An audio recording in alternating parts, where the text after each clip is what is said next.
Everybody, welcome to the layout update, and this I'm also going to show some of the stuff I have purchased over the last couple weeks, I guess, and also talk about a new addition of a sound locomotive to the layout and plans for that. So first of all, this is Ohio Firebrick. I'm considering it pretty much done except for adding details and stuff. See, gold medals models. I've got some fence so I can open the gate again to go in and out, and they actually did have a fence there. Looks like I might need to fine tune it a little bit. Nah, it's working all right. So I've added some trees as sort of a block, scenic block between Cedar Heights Clay and Ohio Firebrick, because remember they were like a half-mile apart. They weren't this close together. I've added a lot of details on the dock and back in here. I actually made some of those when I was in Princeton for 3 weeks. Actually, I assembled some of those. I can't remember who made the kits. I think it's one that might be Osborne, one of the Osborne model kits. Not sure. It was just like a dock details kits. And I got 2 of them and I assembled them. Some of these things are supposed to be like shingles, but you can't read what it says. So if you remember the prototype picture, I'll stick it in right here.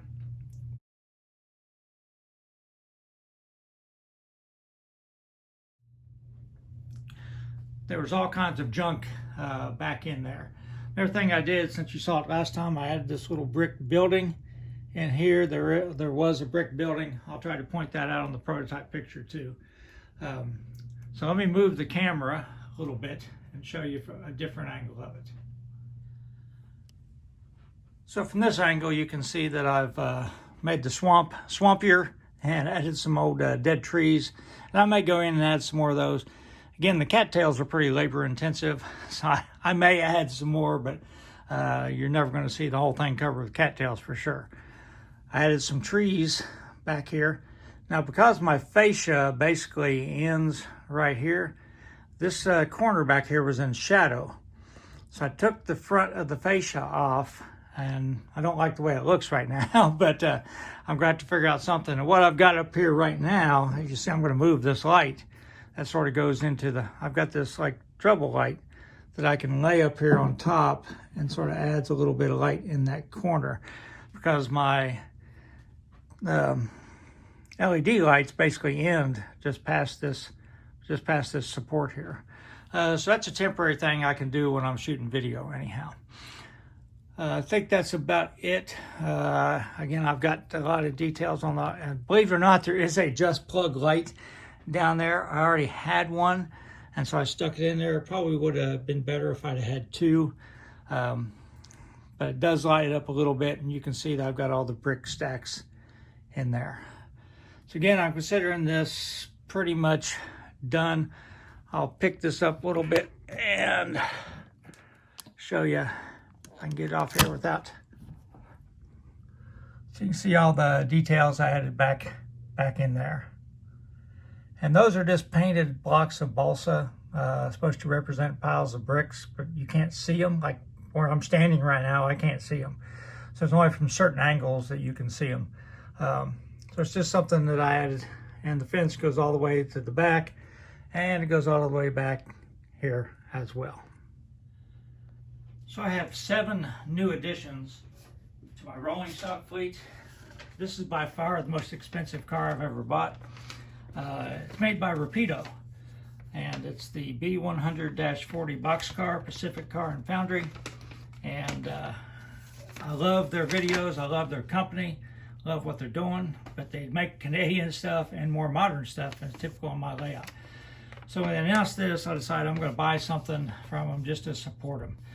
Just like typical Rapido fashion, it comes with like a data sheet telling all about it.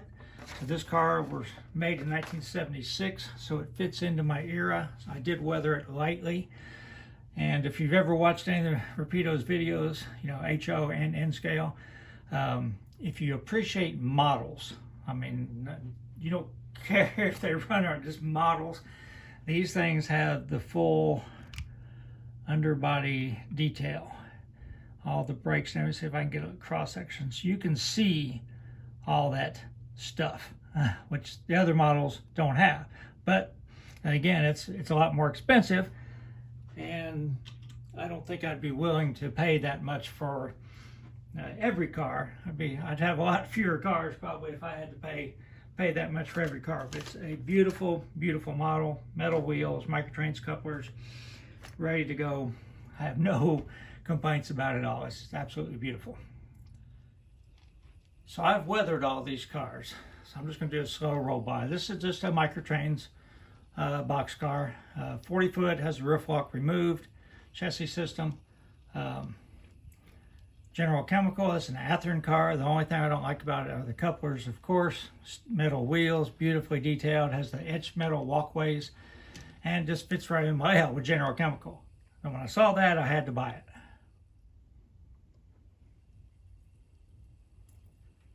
All right, so next we have Microtrains car that I bought at Dibble Hobbies in San Antonio.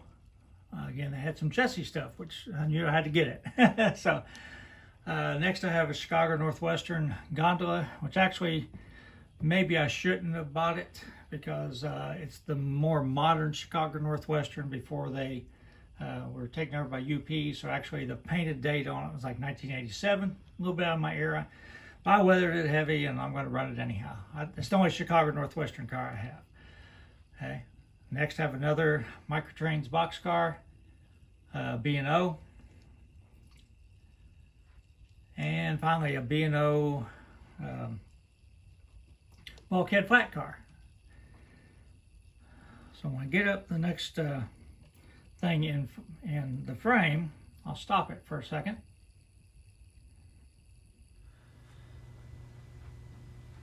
So let me introduce you to the Oak Hill Industrial Railroad. It's just a fictional thing. Let me sort of explain what inspired it. So in 1987, CSX abandoned the Ohio division across southern Ohio. The city of Jackson, which is just north of Oak Hill, was faced with losing their rail service since the DT&I bailed out a few years before. So they bought the line from CSX. They bought the line down through Oak Hill to the current end of the line, up to Hamden, and they went a little bit east of Hamden to, there's a company, I think it's Diamond. They make Red Diamond explosives. Same company that makes matches. Deal with gunpowder. Basically, it's a gunpowder factory, I believe. That's where the line ended going east. They bought west of all the way to the junction with the C&O, and it's kind of convoluted. I could explain it to you, but basically CSX did not allow them to go into Chillicothe because if they went to Chillicothe, they could get the interchange with N&W and leave CSX out of the business, and CSX wanted all of the interchange traffic. So they interchanged with the C&O at Bosses. So the city of Jackson's had several contractor railroads. The Indiana, Ohio ran it for a while. Then there's something called the Great Miami and Scioto, something like that. Now it's the Ohio South Central. They all have been based out of Hamden up there. And so basically they, without government subsidies, they probably would not exist because there's just not enough business probably to justify that, because they have to, haul a long way with no business at all from the C&O to their first customer, which I think is in Wellston probably. There is a little customer in Richmonddale now. I think maybe road salt transloading or something. Anyhow, I'm sort of getting off track. So in my made-up scenario, the Oak Hill Industries didn't want to lose rail service, so they bought it and called it the Oak Hill Industrial Railroad. This is a Bachmann engine. It's actually the third engine that I ever bought, and it was lettered for Western Maryland. It was one of those deals from Train World for $49. I thought, well, how can I go wrong? DCC for $49. Ran pretty well. I lettered it N&W because I was going to have a working N&W interchange in Chillicothe. Well, I abandoned that idea, and engines sort of sat in a box.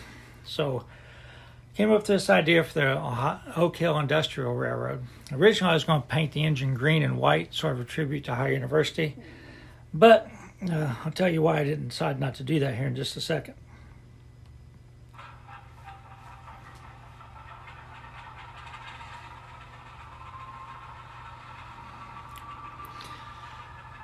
This is a really custom install of ESU Oak Sound by my friend Benjamin Horn.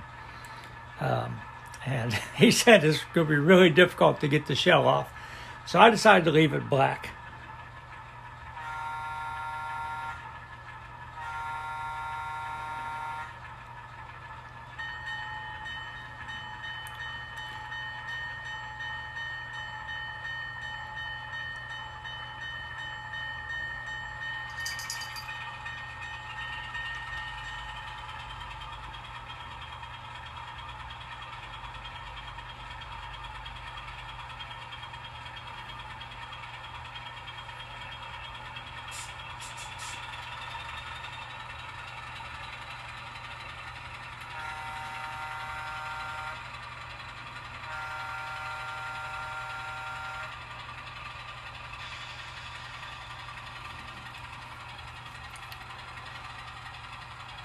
I think it sounds pretty good.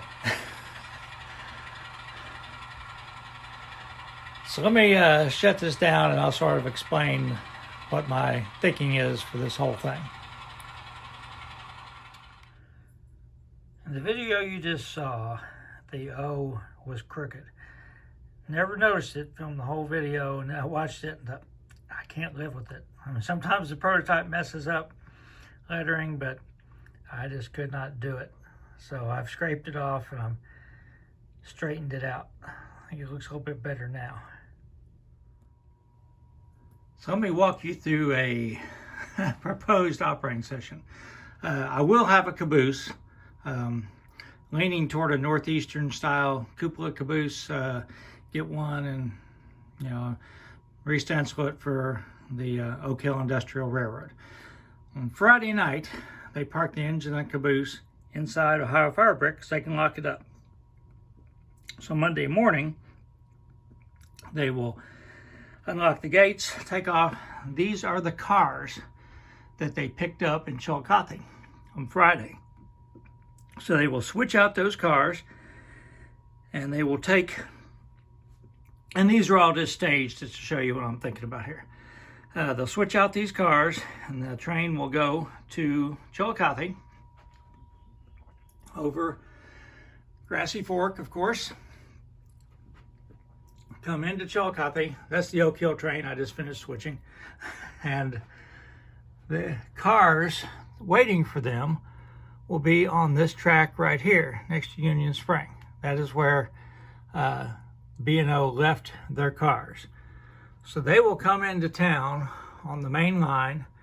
They'll cut off their train, leave their cars here on the main line, because the B&O car switcher will come get them.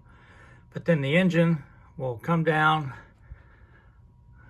back up through the crossovers, pick up their cars, head back out the passing siding, past the cars they just left, pick up the caboose off the end of their train, and head back to Oak Hill.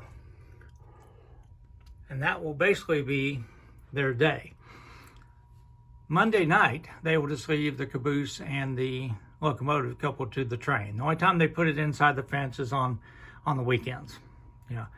But the rest of the time, it's just going to stay here, either parked on the main or on the passing siding. And if the train's too long, they'll have to split it so it doesn't block the roads. So that's what I'm thinking anyhow. Again, it's all fictional, but you know, a lot of people have fictional railroads. There's very few people that have actually follow strict prototype operating practices. And so it's something, you know, again, I may do it just to add some interest. But I won't do it every time, probably.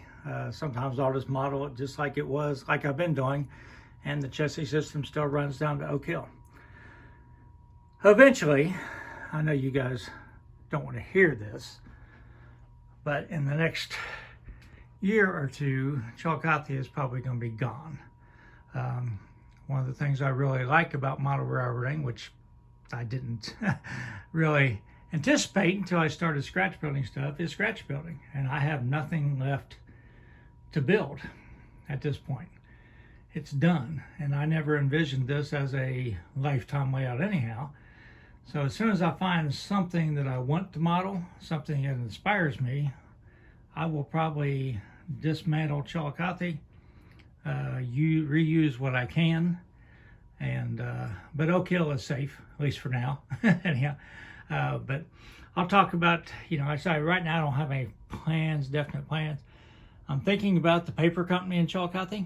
I just have this whole thing be one giant industry, because I could use boxcars, tank cars, covered hoppers, a lot of different cars, bulkhead flats occasionally.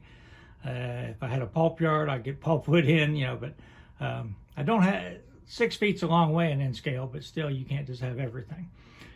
But so eventually, and then if I do that, the Oak Hill Industrial will still run to Chillicothe, but I will probably have a track down here at this end or something just designated just for interchange. So anyhow, those are my thoughts. So I'll close here, and everybody stay safe. Well, here's the bunny. I call her Da Bunny, like the bears. So all 17 and a half fluffy pounds of her.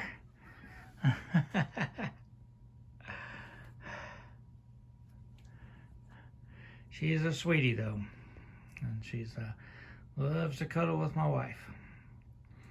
Found her abandoned in the woods with her mother and 3 other kittens about 10 years ago, and we adopted the rest of them out, but kept Bunny. All right, everybody. Hope everybody has a great week. Stay safe.